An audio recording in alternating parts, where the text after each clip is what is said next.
Hello, my name is Oci III.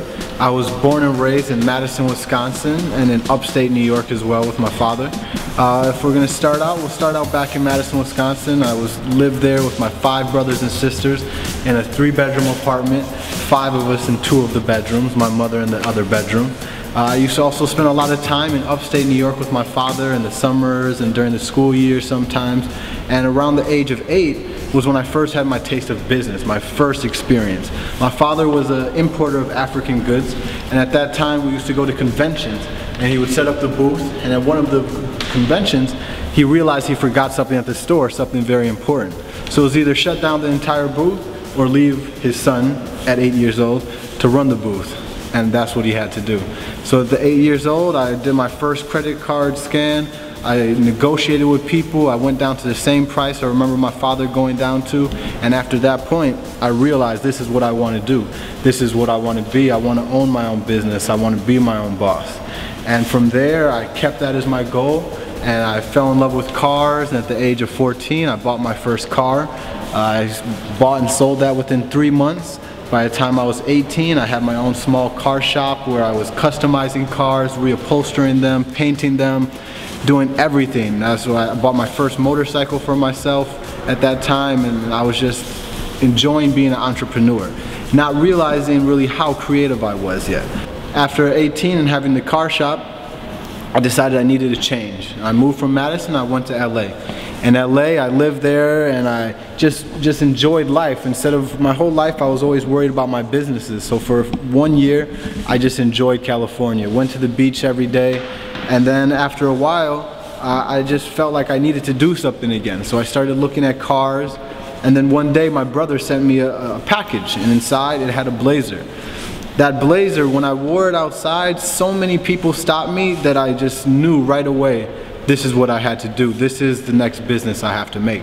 It was like smacking me in the face. 5, 10 people a day telling me, where is that jacket? Who made that? From a 60-year-old woman to a 5-year-old boy saying, that's cool, look at that, Dad, I like that jacket. And I said, I have to do this. So 3 months after getting that Blazer, I moved to New York City and I decided to start my company. At that time, I thought that I would do more of the business side and my brother would be more of the creative end. And then after a few months, I realized that I was more creative than I ever knew, and that I run. When I have an idea, I run. Where a lot of people, you know, they have an idea and they walk and they take their time, I have an idea, I go full speed. If I trip, I get up and I keep running again. So I started working at a restaurant in Soho, right in the middle of the shopping area with all the international vibe around. It was great. Meeting great people everywhere around the world. At that time, at the restaurant where I worked, I was one of 2 Americans out of 35 people. It was incredible. It was a new experience, a new life, just enjoying the city. Well, not quite enjoying the city because I was working 80 hours a week, so can't quite enjoy it at that time. I was sleeping on my brother's futon for 3 years. I wasn't eating anything other than the food at the restaurant. I even sometimes when I would see a beautiful girl, I would say to myself, okay, are we gonna take her out tonight, or am I gonna make 2 jackets tomorrow? And sometimes I would have to choose the 2 jackets. And that's what it takes, you know, I had to build, I had to sacrifice. So after about 9 months of doing it, this is one of the pieces from my first collection. And you know, we did this, we shot this in Essence magazine, working with different people, and you know, that was great. Only 9 months in, no fashion school, no background of that sort, and just doing it hands-on, just going out and just figuring everything out that I could. From that, I got connected to people doing shoots, a fashion show in the British Virgin Islands. And that was one of the best experiences ever for me. 10 months after starting in New York and even having an idea to have a fashion company, I'm in the British Virgin Islands doing a fashion show with other designers from Baby Fat to Cesar Galindo to Cortomomulu. That just opened up the entire world for me. And it was a great experience being able to do my fashion show outside of New York, to be able to learn some of the ins and outs of the industry without having to be in front of the light of New York and the critiques of New York.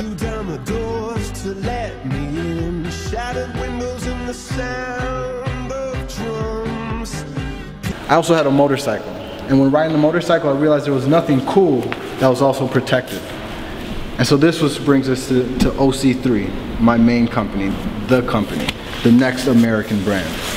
As you can see in the inside, there's not really much damages, but on the outside, this jacket went through 100 miles per hour for 3 minutes. We tied it up to the back of a car, made a 100-pound top torso dummy, and threw it out the back at 60 miles per hour and dragged it for 1 minute, 3 times. So this is a total of 3 minutes from 60 to 100 miles per hour.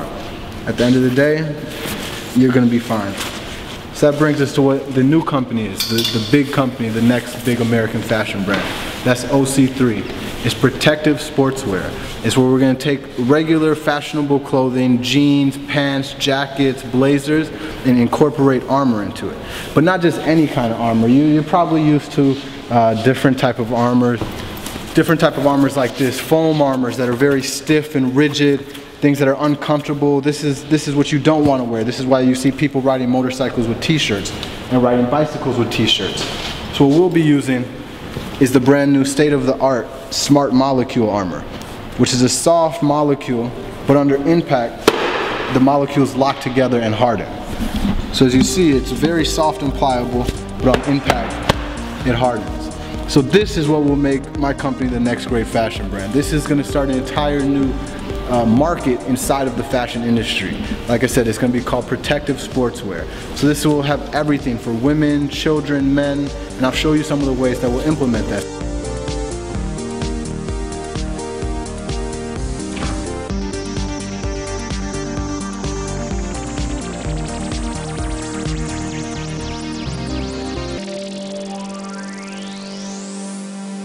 This actually, the jacket I have on today, would be one of my signature pieces. A very nice, modern, tailored blazer with the full armor in it. Inside, in the elbows, the shoulders, and in the elbows, and in the back, we have full armor.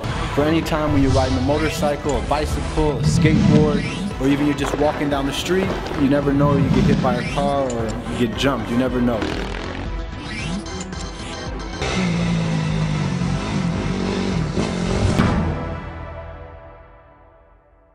The outside material is a flame-resistant, water-resistant, and wind-resistant material, with the inside a ripstop lining. So the basic idea of the company is fashion meets function, where we're bringing these two aspects together that you usually see on two opposite ends of the spectrum. I'll explain to you the slogan of the company. It goes back to the beginning of man. Man first made clothing to protect himself, and the second reason was to adorn himself. And this is what we're doing for the 21st century. Things that will protect you from fire. We'll be working with new innovative materials that are radioactive resistant, and just bringing new innovative materials and technologies into our garments to bring us into the 21st century. And one of the major ways we'll do that is by incorporating it into kids' clothing. So as you can see, in the elbow or in the knees, there's the soft material, but under impact, as we said before, hardens. So me having 12 nieces and nephews, it just hit me one day. What do my nieces and nephews do? They fall. That's what all kids do. They fall. So what better thing to help them than protective clothing? From the elbows to the knees. We'll also have ones in the back by their tailbone when they fall. So inside of all these garments, there are little pockets with the armor inside. As well as this. And it can be incorporated into many, many different ways. We'll have them also